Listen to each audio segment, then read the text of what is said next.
everyone, it's Kira and welcome back to another reading vlog. But let me preface this by saying this is not just any old reading vlog. Today's reading vlog is special, and that is because it is themed entirely around Bridgerton, and I for one am very excited by that fact because unless you have been living under a rock, you will know that in the last couple of weeks the second season of Bridgerton came out on Netflix, and it has awoken in me and in thousands of other people around the world absolute Bridgerton mania, because that TV show is so incredibly well produced, so unbelievably addictive, and just absolutely spectacular in every way. I find it quite difficult to pin down exactly what makes the series so incredible, but I do think it comes down to the way that this series explores romance in a way that feels both nostalgic and otherworldly, in the sense that it is in a historical setting, but also very familiar and relatable and attractive to people living in the modern world.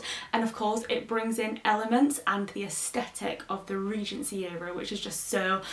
opulent and unbelievably watchable. But then also, yeah, the romance, the way that relationships are explored to a certain extent, and also the music that is used to bring the show to life feels so familiar to us in a modern setting. And I think that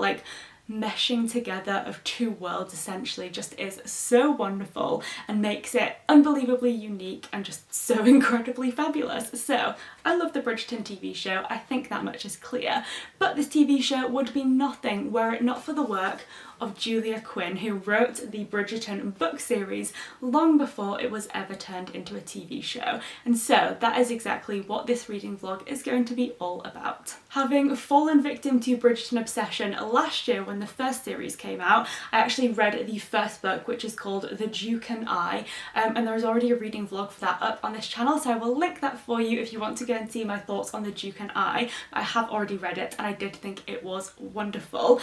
Not without its problems, I think that much is clear from watching the TV show and reading the book. There are some pretty disturbing sections in there, is all I will say, but on the whole it was a really fun book, and just very just like the show is very watchable, the books are super readable and just easy entertaining material essentially. But while I read the first book, I didn't make a start on any of the other ones, though I ordered them all in my Bridgerton frenzy. And so this weekend, it is currently Saturday morning, it is 10:55 a.m. as we speak, and I have decided to challenge myself to see how many of the Bridgerton books I can read this weekend. So without further ado, I have 7 Bridgerton siblings, 7 books, and a whole weekend ahead of me, so let's get on with some reading. For anyone that doesn't know, the Bridgerton series essentially focuses on the Bridgerton family in the Regency era, and this is a big happy family made up of 8 siblings, and each of the books focuses on each one of the siblings in their turn, and essentially we just get to see them out in society, and particularly in the theme of courtship, finding their future partner. So the first book focused on the oldest sibling of the girls, so she is actually the 4th sibling, but she's the oldest girl, and she comes out in society and we see her basically trying to find a husband. And so Daphne's story is done, but the next one, which is the Viscount Who Loves Me, which was the theme of the second series on Netflix, focuses on the eldest Bridgerton sibling, which is Anthony, and we see him trying to fulfill his familial duty and do his job as the head of the family by finding a wife. Though he doesn't have any interest in a love match, he just wants someone who will make a good mother to create heirs and continue the Bridgerton line. So that is the theme of Anthony's story, and having seen the TV show, which I know definitely changed things up a bit, I'm excited to see how similar the book and the TV series are, although I will point this out before I dive in. I actually like it when a TV series and a book series don't follow each other to a T, because I think it's so fun if you enjoy a story and you enjoy characters to kind of get the opportunity to see 2 different versions of what could happen. So I'm not going to be upset if the book and the TV show aren't similar, and actually I might prefer it. But of course there's only one way to find out, so without further ado, it's time to do some reading. I'm actually going out for coffee very shortly, but I'm going to make a brief start on the Viscount Who Loved Me, and then this afternoon it's going to be me and Bridgerton and nothing else.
I need to leave the house about 10 minutes ago, but I have read the first couple of chapters of The Viscount Who Loved Me. Specifically, I've made it to page 26, so in the grand scheme of things, just the teeniest, tiniest bit of the book has been read so far. But what I will say is that what I've read so far has been very, very enjoyable. I think that being the second book in the series, this one is better placed to kind of throw you right into the midst of the drama and into Anthony's story, whereas in the first book, The Duke and I feel like Julia Quinn had quite a job ahead of her, because she not only had to tell Daphne's story, she also had to set up the entire Bridgerton family, all of the different people in society that they surround themselves with, and of course just the context of the society in which they're living in. So you have to set up this entire world and give you the groundwork for the following 7 books and the 7 siblings' different stories, whilst also telling the first sibling's story. So I feel like that's quite a busy book and a lot had to be achieved, but really, really worth it to have done that in the first book, because that means that by the time we get to this one, instead of having to do all of that groundwork, she knows that we as the reader are familiar with the world Anthony lives in, and instead of having to give you all of that context, she can just tell you his story. And so this one starts with a very revealing first chapter that really sets the scene for how Anthony is approaching the job, essentially as he sees it, of finding a wife. And that all stems from this fact that we find out in chapter 1, which was how Anthony experienced losing his father at aged 18. And I feel like that just is really interesting to get at this very early point in the narrative, because we don't learn that and learn how it all unfolded in the TV series until about midway through, whereas this one tells you it immediately, and I think is really important to kind of allow you to understand how he is approaching the world of love, or rather in his case of duty. So one quote that I think is really important is right at the end of the first chapter, and it says here, Edmund Bridgerton had died at the age of 38, and Anthony simply couldn't imagine ever surpassing his father in any way, even in years. So Anthony has kind of been stifled or like stilted in his growth and development from having to take on this incredibly difficult duty of being the head of such a large family at the age of only 18. And so in having lost his father and in struggling to cope with that grief, he's just become a man who thinks only of duty and what must be done rather than thinking of what he wants to do. And then on top of that, he sees how devastated he is, his siblings are, his mother is, by the loss of their father, and this sort of warps his perception of love and makes him think that love is a bad thing, because when you open yourself up to love, you also open yourself up to pain. And so rather than ever being the cause of that kind of pain, he decides that he doesn't want to find a love match, he just wants to approach finding a wife very pragmatically. So I think that's really interesting, and I think the first chapter, though short, really gives you a lot of info that then obviously I guess like shapes your understanding of what goes on in the rest of the book. So I'm very excited to see how it all unfolds, but for now I really need to leave the house, so I'll catch up with you this afternoon.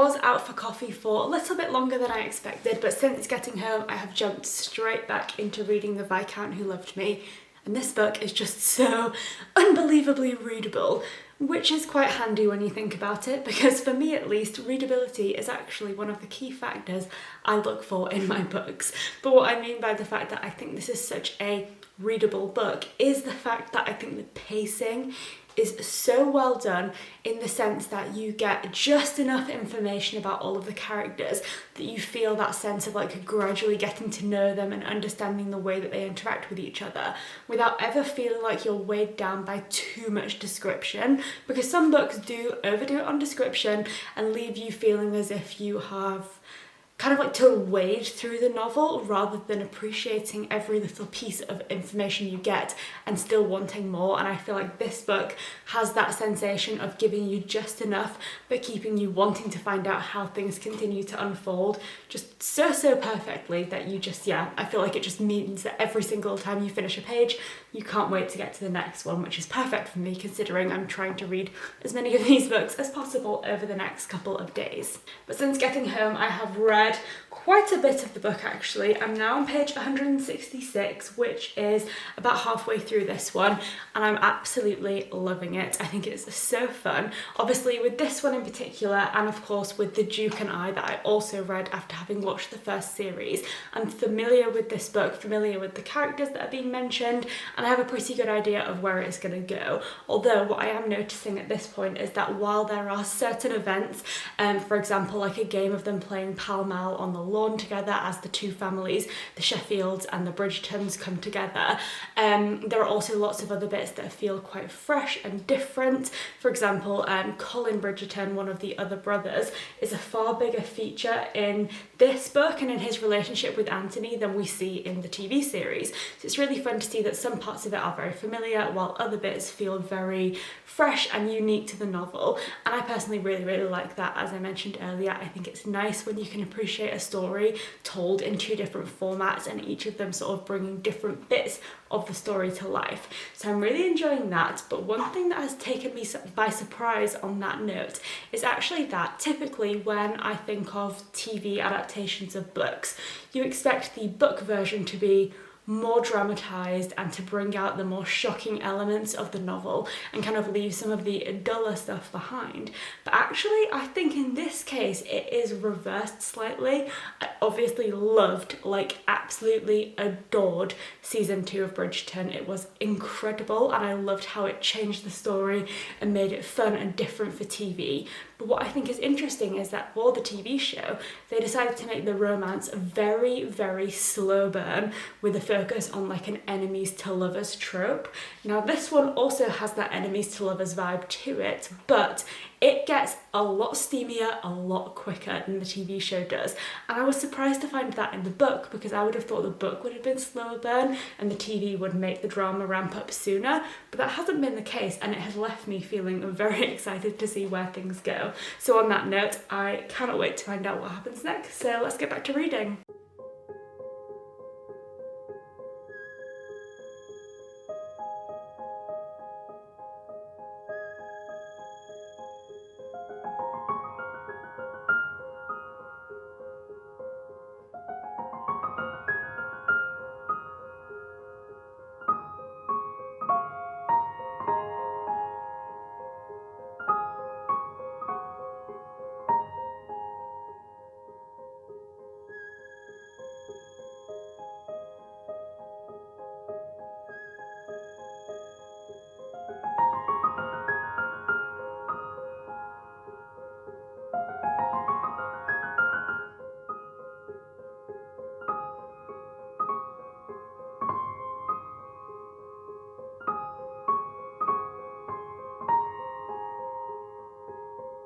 So it is about 8:30 in the evening and I just finished reading The Viscount Who Loved Me, and I loved this book so much. It has been such a fun reading experience and also of course watching experience, which is kind of what led me on to wanting to read the rest of the books in this series, was how much I enjoyed watching season 2 of Bridgerton, and having now watched and read Anthony's story, I can confidently say that the second instalment of Bridgerton has been by far my favourite, and that was a real surprise to me because I loved season 1 so much, as did a lot of people, and going into watching season 2 I was sceptical to say the least because I thought there was no way they were going to be able to beat how good season 1 was, but somehow they did it, at least in my opinion. I think season 2 was just so magical, and then the book has absolutely lived up to the hype for me and was just even more wonderful. I don't want to say I preferred the book to the show because I do think, given the like aesthetic, the music and just the overall experience that you get from watching it, I would have to say that the show wins for me. But what the book does is it kind of like adds extra layers into your understanding of and empathy with the characters, and in particular Anthony, who comes across as quite like cold and unreachable sometimes in the show. This, I think, adds so much more understanding to his grief and the reasoning behind his decisions and his position as the head of the Bridgerton family, which I think then makes watching the show even more of a wonderful experience. So I think the book and the show really complement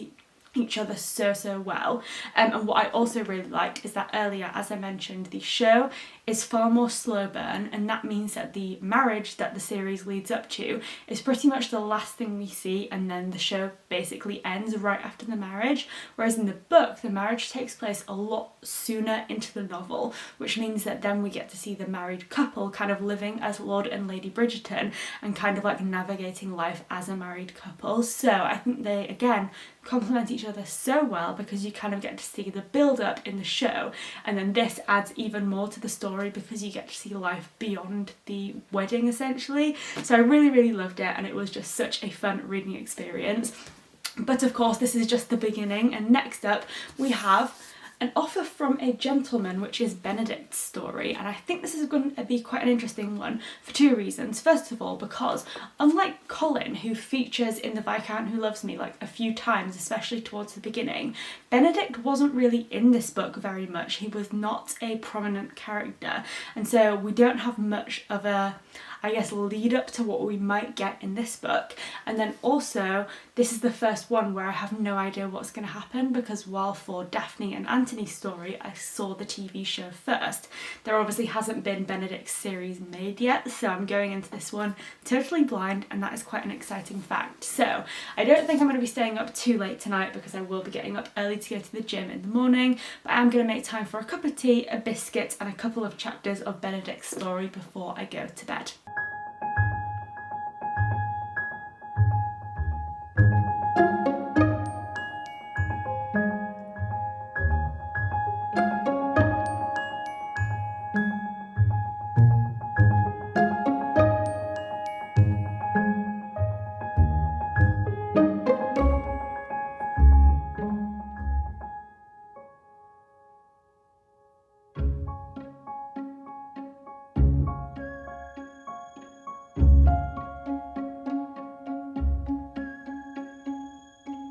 I don't want to get too ahead of myself because I am only 106 pages into An Offer from a Gentleman, but so far I think this one may be taking the lead as my favourite Bridgerton book so far. I'm enjoying it even more than The Viscount Who Loved Me, and that is saying something because I really loved that book, but this one is just speaking to me. As I mentioned yesterday, obviously this is a fresh book for me in the sense that I have no idea which characters are going to crop up. I have no preconceived expectations about what the story is going to be, and I'm just going in completely open-minded to just experience the story.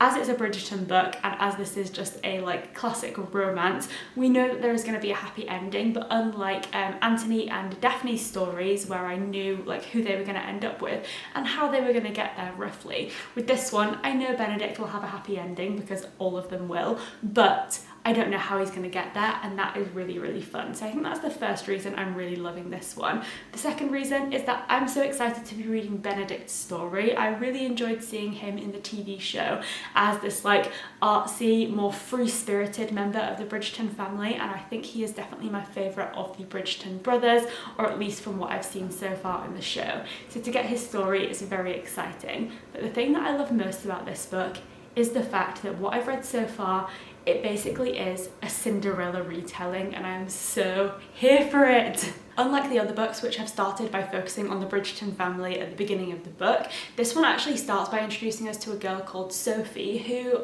is pretty clear at the beginning of the book is going to be Benedict's eventual love interest. And Sophie is being raised as the ward of an earl, but she is his ineligible or like unofficial daughter. He had like a baby with a woman outside of wedlock, and then the baby is just basically taken to his house, and he decides to own up to his responsibilities and raise her not as his daughter but just as his ward, essentially. So she's living a somewhat privileged life, but isn't quite as privileged as like the official child of an earl would be. And everything is kind of going okay for Sophie until her father, unofficial father, ends up marrying, and she ends up with a classic wicked stepmother who of course happens to have two of her very own daughters. And at that point Sophie's life goes downhill massively. The earl dies and she is left under the care of this horrific stepmother who treats her as basically a servant and nothing more. And then one evening Sophie gets the chance to go to a masquerade ball where of course she meets Benedict Bridgerton, and things start to change a little bit from there. Sophie of course knows who Benedict is, but she won't reveal her own identity, and he has no idea who she is but is really interested to try and find out. And that is essentially the premise of this story. So it's really fun, familiar in the sense that of course it's a Cinderella style book, but also completely fresh in the sense that I've never read Benedict and Sophie's story before. So it's kind of like that vibe of familiarity and also newness all at once, and I am very happy about it. So excited to read more of this one. I'm actually about to head out of the house right now to go and get my nails done, and then while I'm in town I think I might take myself to go and do some reading in a cafe.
I am well and truly obsessed with this book, and quite frankly I don't think any of the other ones in the series are going to be quite as wonderful to me because I just love this story so much. I think it's because it is clearly a Cinderella retelling or reimagining of sorts, and Cinderella to me is just such a familiar and heartwarming story. I loved Cinderella. She was my favourite Disney princess when I was younger, and specifically I was obsessed with Cinderella 2, the movie. I just thought it was wonderful, and likewise but not quite related, I also love Lion King, but Lion King 2 was so much better for me, so I'm clearly a fan of Disney sequels, but Cinderella 2 was one of my favourites. And I just love Cinderella as a story because I think it's obviously an underdog narrative, and we have this main character who is struggling against the circumstance that she has found herself within, but you just want to like root for them to find happiness, and it's really fun to kind of follow that journey to happiness against all the odds. And that is exactly what we're getting in this book, and it feels very fresh compared to the other Bridgerton stories, which I obviously love. I'm just comparing this one because it feels very different in the sense that we obviously are not following two people who are from the same social class. Instead, we have this main character in the character of Sophie who is working as a servant, and so it's a completely different scenario, and I think that she is very, very empathetic as a character. You as the reader just really feel for her and her situation because it just feels so sad and like all of the odds are against her. So whereas in the other Bridgerton stories that I've read so far, we have these young women whose main plight is the, like, I guess, struggle to find the right husband. but whether or not they find a husband doesn't ever seem to be a question. It's almost as if marriage for them is inevitable, and the question is more about making sure it's the right marriage. Whereas for Sophie, even though that she would love to find happiness and love and a long-term partner, that just doesn't seem to be an option for her because of the circumstances, and particularly the circumstances that her stepmother put her in. And so you really feel for her as a character, because you know that the true life that she wants just feels completely out of reach, and I just absolutely love seeing her and rooting for her story, and I'm really loving to watch it unfold. Another thing I will say though is that this is like Cinderella but saucy, because there have been some scandalous moments in this book so far, and it's really interesting to me, especially having very recently read the entirety of Jane Austen's novels, which are kind of set or written around the same time as these books are set. It's very interesting to make that comparison, because Julia Quinn is obviously a modern writer. These books were published in like this day and age, but they're set in like the 1810s. I think the first one is 1813, and then this one that we're in currently is in 1816. The previous book, Antony's, even made a reference to a new Jane Austen novel, which must have been Mansfield Park, because it was talking about her most recently published novel, and Antony's story takes place in 1814. So there are like definite crossovers, and it makes definite reference to the fact that it is taking place around the same time that Jane Austen's novels were being written, and they are of course romances, just like Jane Austen's novels, but while Jane Austen writes about characters who are probably a lot more accurate to the time, this book kind of takes the aesthetic and vibe of things that you would see in Jane Austen novels, but then adds like the level of modern sauciness and risqueness that you obviously wouldn't have got back in a Jane Austen novel. So it kind of feels like Jane Austen but brought into the modern era, and I love it. So definitely going to be doing some more reading now. However, I'm absolutely starving because I've obviously been out to get my nails done. I recorded a podcast this morning. I went to Waterstones to have a cup of tea and do some reading, and that means that I haven't had any time to eat anything yet today. So I'm going to eat some breakfast, maybe watch an episode of Bridgerton, and then get right back on to reading.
In terms of star ratings, the Bridgerton books just keep getting better with each one. I actually had to look back at my Goodreads to refresh my memory on what I had rated The Duke and I, because I obviously read that last year and I couldn't quite remember, but as it turns out I gave it 3 stars, and that definitely adds up to my memory of the reading experience, in the sense that I definitely enjoyed it, but it did not live up to the experience of watching the series, which was just wonderful. Then yesterday when I finished reading The Viscount Who Loved Me, I ended up giving that one 4 stars, and today, having now just finished An Offer from a Gentleman, I'm very happy to say this is the first 5-star Bridgerton book for me. I absolutely loved this story. Everything that I've said so far still stands. I just think it was such a heartwarming underdog narrative that was just really fun to follow all the way through, and I just absolutely loved it. So very happy to have finished this one. Moving on to the next Bridgerton book, which is number 4, Romancing Mr. Bridgerton, which is Penelope and Colin's story according to this cover. And I have to say, having now had a 3-star, a 4-star and a 5-star, I'm a little bit nervous about this one, because if I was to say a guess of a least favourite book in the series, this one might be it. The reason for that being that Penelope in the books has been really, really lovely to follow, and Penelope in series 1 of the TV show I really liked, but I did not like what happened to Penelope's character and some of the decisions that she made in season 2 of the show. So of course, because she is one of the key characters in this one, I'm not sure how I'm going to feel about it. Colin, on the other hand, has been really fun to see in the books because he crops up quite a lot in both Anthony and Benedict's stories. So I'm going in with an open mind. I'm sure I am going to enjoy it, but I have very low hopes that it will exceed Benedict's story because I just found that one to be so much fun. But regardless of what my opinions may well be, I need to read it to find out. So I'm going to go and make myself a cup of tea and then get started on Bridgerton number 4.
It is currently about 5 p.m. and I am now 216 pages into romancing Mr. Bridgerton. So that has brought me to a little over halfway through this book, and I'm so happy and relieved to say that despite going into this book with the fear that I wasn't going to enjoy the story as much as the other ones, so far it has proved to be just as entertaining, enjoyable, and just unputdownable as all of the other Bridgerton books. Now, what I will say with confidence, actually, scratch that, with absolute certainty, is that this book will not beat Benedict's story to me. I just really feel like An Offer from a Gentleman will remain my favourite book in the Bridgerton series, and quite frankly, probably my favourite trashy romance of all time, because I just think that book was absolute romantic perfection and I just loved it. But I do think that this one is definitely on par with Anthony's story, The Viscount Who Loved Me, and is definitely better than the first book in the series, The Duke and I, which I just think is definitely going to be the least exciting of the stories. Still enjoyable, but just not quite as captivating as the other ones have proved to be. But I'm really liking it, and I'm so happy because it has reminded me about all of the great things about Penelope's character. As I mentioned earlier, I have enjoyed seeing her mentions in all of the other books in the series so far, and I really liked Penelope, and particularly Penelope and Eloise's friendship in season 1 of the show. But in season 2, Penelope's character was just developed in a way that I didn't particularly like, and some of her actions and the decisions that she made with regards to the way that she treated certain other characters, I just didn't personally like, and I felt like was out of character for her. So this book definitely feels far more in character for Penelope, and I'm so happy about that. I'm also really enjoying getting to know Colin a little bit better, and just the friendship that they have, and also the friendship that Eloise has with the two of them as like a little trio at times, where there's like banter and just like a back and forth humour between them all, I think is really fun. Now, the topic of this book is essentially, of course, a romantic element of sorts, but that isn't the main focus of the book. Actually, the main focus has been trying to uncover the identity of Lady Whistledown, which is interesting to me because Lady Whistledown has featured in all of the Bridgerton books, but in the TV series, trying to figure out who her identity is something that that is done almost from the very beginning of the series, whereas obviously we're now like halfway through the Bridgerton book series, and it's the first time that her identity has come into question really in any great detail. So it's interesting that the events and the timeline have kind of switched around a bit from book to TV series, but I'm really enjoying seeing that happen because it allows a lot of characters to shine, which I think is wonderful. In the TV series, again, kind of like drawing those comparisons, we obviously focus on a different sibling and their romances in each of the series, but I think for a show you have to bring in other characters and you have to develop interest in the like surrounding members of the family, whereas in the books it has definitely hyper focused on whichever Bridgerton sibling is the focus of that novel, and the other siblings are mentioned here and there, but sometimes you don't even see them for the entire novel. Like Benedict, for example, hardly featured at all in Anthony's book. So I feel like this one, having the opportunity to try and unmask Lady Whistledown, is kind of showing and highlighting the Bridgerton family and their dynamic a lot more, and I feel like I'm really enjoying that because it has a much busier vibe but in a really good way. So really enjoying this one. As I think I mentioned, it's currently about 5 p.m. I actually have a Dark Academics live show that I'm going to be on at 7 p.m. so it is my ambition to try and finish this book before I get on that live show. So with that in mind, let's get right back to reading.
As we speak, it is 7:15 in the evening, and as I mentioned before, I have my live show at 7 o'clock, but I managed to finish Romancing Mr. Bridgerton in the nick of time, and just like The Viscount Who Loved Me, I'm rating this one 4 stars. Really enjoyable. I would say this one was the most action-packed of the 4 books that I've read so far, and I really liked the more ensemble vibe of this book, where we got to see lots of different characters that we've gradually gotten to know over the last few books, rather than it feeling like just a microscopic view into one Bridgerton family member. I feel like this one really brought to life the entire society a little bit more, and I really enjoyed it. Not as much as I enjoyed Benedict's story, but I think that much is pretty clear, so I don't need to say too much more on that. But the purpose of this weekend's readathon was to see how many of the Bridgerton books I could read in one weekend, and of course we have answered that question because I managed to read 3, and I'm fairly pleased with that, to be honest,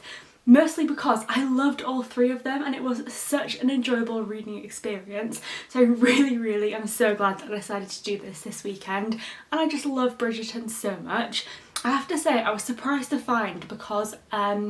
this isn't my usual experience with the series, but the first book, The Duke and I, which I of course read last year, was my least favourite, and typically I find that sometimes the first book in a series is the one that grips you and then the rest never quite live up to that experience. But actually, after having read this one and rating it 3 stars last year, I didn't feel inspired enough to want to read the rest of them, but luckily for me the second series came onto Netflix and reawakened my inspiration for Bridgerton, because I have found that the rest of the books have just been so wonderful, so much fun, light-hearted, easy reading material, but just really, really enjoyable. So with The Duke and I included, that of course means that I am now officially halfway into the Bridgerton series, and I still have